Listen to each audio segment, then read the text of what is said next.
Fala aí, pessoal do Dominantes Online, como é que vocês estão? Tudo bem? Bom dia, boa tarde, boa noite. Bom, aqui é o Caio, estamos aqui para mais uma aula de filosofia, né? Numa das nossas aulas sobre conceitos filosóficos. E hoje nós vamos abordar a ideia de metafísica, que às vezes a galera se desespera um pouco, porque é um conceito complexo, aparece em texto, em questão de vestibular, aparece, né, em algumas apostilas, enfim, tá? Mas muitas vezes não é explicado. Tá? Então, o que é a metafísica? Basicamente, é o além da física, ou seja, o além da natureza, aquilo que não se pode ver, aquilo que é inteligível. Beleza? E nós vamos abordar aqui hoje um pouco das visões de diferentes autores sobre esse conceito de metafísica. Tranquilo? Vamos lá, galerinha, olha só. A metafísica, esse conceito, ele surge, tá, ali com... digamos que entre os filósofos da física, da natureza e os filósofos socráticos. É quando surge essa ideia, quando surge a própria ideia de física, natureza, cosmos, tá? Aquilo que nos rodeia, aquilo que é possível de ser permeado pelos sentidos, beleza? E essa metafísica seria o que estaria além disso, seria o que estaria além dos nossos sentidos, aquilo que não seria perceptível pelo corpo, beleza?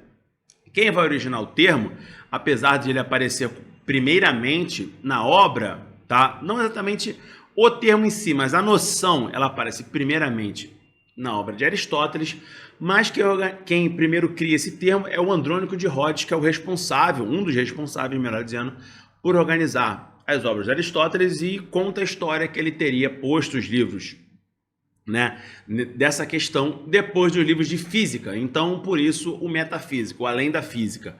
Alguns dizem que foi sem querer, outros dizem que não, mas, né, esse não é o nosso ponto aqui. O que interessa pra gente é que metafísica é o que está além do mundo sensível, beleza? É o que está além do mundo perceptível, tá? E, como nós já falamos, os primeiros conceitos relacionados à metafísica, não à metafísica em si, serão surgidos com os filósofos pré-socráticos. A ideia de dialética, a ideia de maêutica, a ideia de patos, tá? Todos esses conceitos vão surgir a própria ideia de mundo, né? Mundo das ideias surgem com os filósofos pré-socráticos, beleza? Bom, então, obviamente, o principal conceito que nós vamos ver sobre isso, tá? É justamente o Aristóteles, que ele não vai chamar a metafísica por esse nome, como eu falei com vocês, é o Andrônico de Rhodes que a nomeia assim, mas ele vai chamar de primeira filosofia, filosofia prima, ou seja, a parte basal da filosofia, que não era o mundo ao nosso redor, era uma verdade, uma corrente de pensamento que não podia ser tocada, mas podia ser obtida, beleza?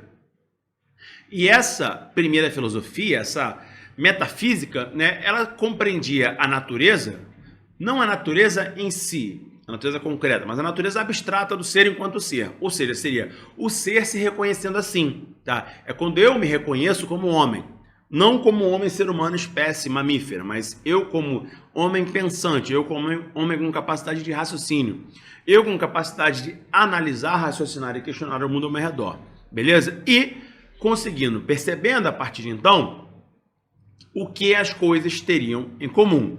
Daí, eu buscaria compreender traços mais abrangentes e universais das coisas e não traços em particular. Por exemplo, para classificar as coisas. O que é um animal, o que é um vegetal, o que é água, o que é ar, o que é terra. Por mais que esses conceitos que eu mencionei aqui agora tenham variedade, nem todo animal é igual, nem todo vegetal é igual, não preciso nem dizer isso para vocês, mas eles possuem algumas características, né, em comum que assim os classificarão. Isso basicamente vale para tudo. Telefone celular, ar-condicionado, internet, sei lá, casa. Esses conceitos possuem características próprias de cada objeto, assim, mas eles vão ter contextos gerais que vão, assim, permitir que nós os classifiquemos, né, com esses conceitos mais abrangentes e traços mais universais, beleza? Então, a primeira filosofia de Aristóteles, ela é importantíssima, basicamente para a conceituação das coisas.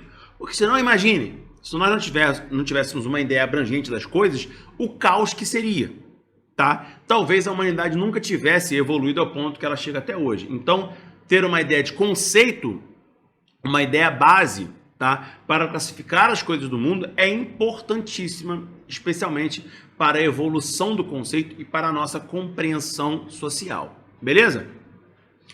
Bom, na Idade Média, essa ideia de metafísica, tá, ela vai estar muito presente com o pensamento teocêntrico, ou seja, a ideia de metafísica vai estar muito ligada a Deus.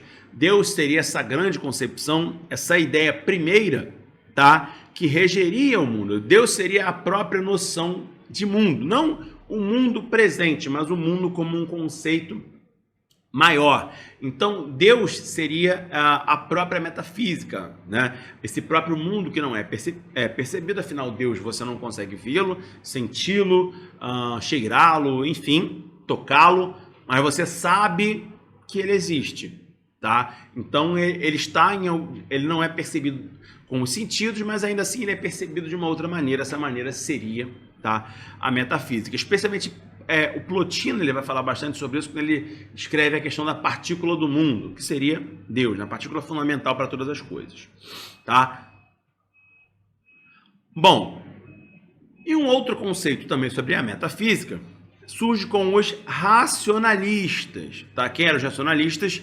São aqueles filósofos, especialmente no século XVII, tá? Dentre eles o mais famoso, René Descartes, que vai descrever a razão.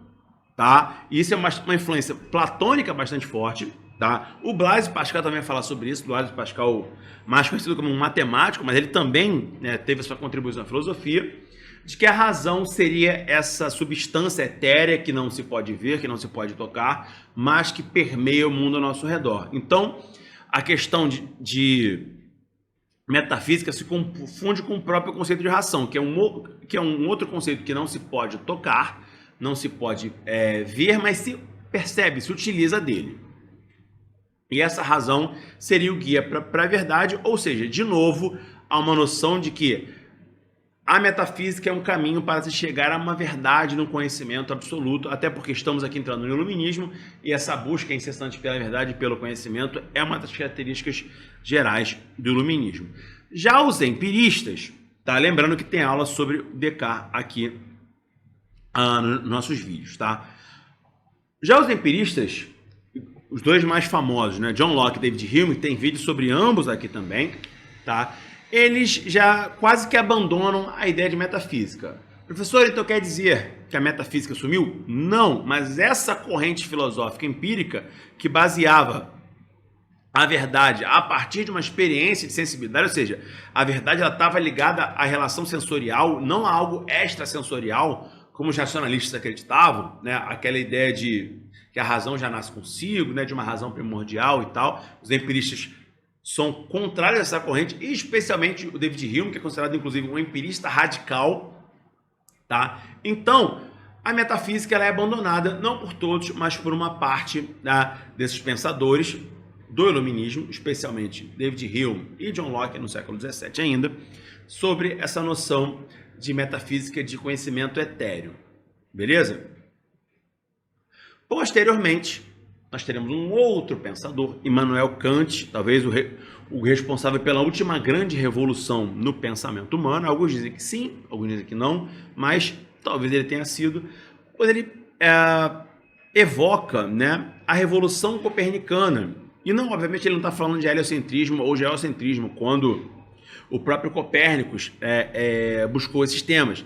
Ele está falando de uma revolução copernicana, ou seja, de uma revolução completa numa maneira, né, de uma praxis a partir do pensamento. Ou seja, que o pensamento estaria mudando completamente. E por quê? Tá? Na sua obra, A Crítica da Razão Pura, ele vai justamente falar que nem os racionalistas estavam pensando da maneira correta, ou estavam pensando de maneira rasa, assim como os empiristas, que na verdade uma coisa complementava a outra, que para o conhecimento era necessário tanto o racionalismo quanto o empirismo, ou seja, ao invés das duas correntes se opuserem, elas deveriam se complementarem. Então essa é uma grande revolução no pensamento humano, que vai especialmente ali mudar bastante os paradigmas, por exemplo, do século XIX.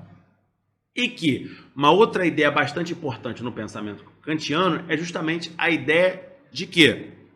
De que o ser humano ele tem limitações, Então nós nunca conseguiríamos encontrar o conhecimento verdadeiro, tá? O conhecimento verdadeiro estaria inserido nas nossas, tá, limitações, dentro do possível, tá? Enquanto antes, lá atrás na antiguidade, especialmente ali no chamado mundo grego, se buscava muito esse fato, racionalistas e empiristas também buscavam muito esse fato, né? Na Idade Média se tinha certeza de que se possuía o conhecimento completo, que era a própria noção de Deus, de perfeição. O Kant vai falar que isso era virtualmente inalcançável, que o corpo humano, o cérebro humano tem suas limitações. Então nós não conseguiríamos alcançar o conhecimento, mas sim a parte possível dele. Beleza, galera? Lembrando que tem aula de Kant também específico para a gente entender mais essa questão aqui no dominante. Beleza, galera? Então é isso. Valeu, um grande abraço. Fiquem bem. Valeu!